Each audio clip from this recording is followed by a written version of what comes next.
రాజన్న సిరిసిల్ల జిల్లాలో ముస్తాబాద్ గ్రామ పంచాయతీ కార్యాలయం రంగుల వివాదం కాస్త రాజకీయ ఉద్రిక్తతకు దారితీసింది. ప్రభుత్వ విధానం ప్రకారం 3 రంగులు వేయాలని కాంగ్రెస్, గతంలో ఉన్న పింక్ కలర్నే కొనసాగించాలని బీఆర్ఎస్, పార్టీ రంగులు కాకుండా తెల్ల రంగు వేయాలని బీజేపీ డిమాండ్ చేస్తూ ఏకకాలంలో ఆందోళనకు దిగాయి. 3 పార్టీల నాయకుల నినాదాలు, వాగ్వాదాలతో అక్కడ హైటెన్షన్ వాతావరణం నెలకొంది. రంగప్రవేశం చేసిన పోలీసులు పరిస్థితిని అదుపులోకి తెచ్చారు. చివరకు అధికారుల చొరవతో గ్రామ పంచాయతీ భవనానికి ఎలాంటి పార్టీ రంగులు కాకుండా వైట్ కలర్ వేయాలని తీర్మానించడంతో వివాదం సద్దుమణిగింది.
పాలకవర్గం మాది ఉంది.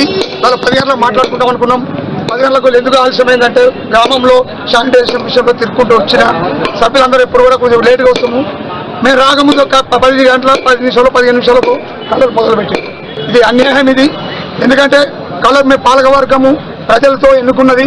పాలకవర్గం నిర్ణయం మేరకు మేము ఆ కలర్ను మేము ఆ రకంగానే ఉంచాలని అనుకున్నాము. అయినా నేను పాలకవర్గం నిర్ణయాన్ని గౌరవించి వాళ్ళు ఏ రకంగా నిర్ణయం చేస్తే ఆ నిర్ణయం ప్రకారం పోదాము, ఈ సమస్య పరిష్కరిద్దామని చెప్పి నిన్నటితో ఈ ఇష్యూను క్లోజ్ చేస్తాం. నా ఒక్కంది కాకుండా నా పార్టీ, అది పార్టీ కలర్ కాదు, అది కాషాయం అనేది మన అప్పుడు అర్జునుడు కూడా యుద్ధం చెప్పిన రథం మీద ఉంటుంది. ఇవాళ ప్రతి దేవాలయం మీద కాషాయ జెండా ఉంటుంది. ప్రతి దేవాలయం దగ్గర దేవాలయం కాషాయం ఉంటుంది. మన డాన్ గారు పెట్టుకునే కాదు వేసాం. ఆ బొట్టు కలరే, ఆ బొట్టు అలాంటిది నాకు కళ్ళకు రక్తం వస్తుంది. నా అది ఆఫీస్ మీద నాకు తెలియకుండా, మా పాలకవర్గం తెలియకుండా, పాలకవర్గం మీటింగ్ ఉన్నది తెలిసి కూడా అవసరం అని కూడా పాలకవర్గం నిర్ణయం మేరకు నేను నడుచుకుంటా అని చెప్పిన. ఉంచాలా తీసేయాలా అని చెప్పి జాతీయ పతాకము, జాతీయకు సంబంధించిన 3 రంగులను ఏ ఆఫీస్కు వేరు.